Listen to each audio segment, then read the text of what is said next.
দেখেন বন্ধুরা, দেখেন 2022 সালে টি-20 ম্যাচ ছিল আফগানিস্তান ভার্সেস বাংলাদেশ। দেখেন লাস্ট 6 বলে বাংলাদেশের লাগে 16 রান। সেখানে লিটন কুমার দাস প্রথম বলে একটা 4 হাঁকা। আসলে ভাই 4টা হাঁকানোর পরে আসলে ভাবছি যে হ্যাঁ লিটন কুমার দাসই পারবে যে ম্যাচটা জিতাতে।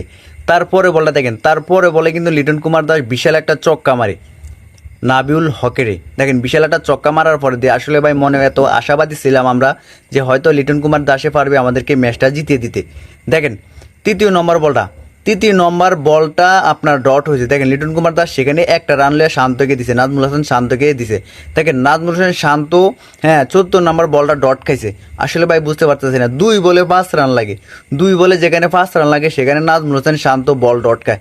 দেখেন 55 নম্বর বল নাজমুল হোসেন শান্ত সজরে হাঁকায়, সেখানে ক্যাচ উঠে যায়। আসলে ভাই বুঝতে পারতেছি না, লাস্ট 1 বলে লাগে আপনার 5 রান, সে 1 বলে লাগে সেখানে 5 রান, সেখানে আমাদের তাসকিন আহমেদ নামছে ব্যাটিংয়ে। আসলে ভাই বুঝতে পারতেছি না, আফগানিস্তানের মতন দলের সাথে আমাদের ম্যাচগুলো হারতে হয়। লিটন কুমার দাস অপরান্তে আছে, সেখানে দেখেন তাসকিন আহমেদের কাছে বল করছে, লাস্ট বলে লাগে 5 রান, সেখানে তাসকিন আহমেদের কাছে বল করছে, বল করার পরে তাসকিন আহমেদ ক্যাচ উঠে দিছে, সেখানে কটন বোল্ড হয়ে গেছে তাসকিন আহমেদ।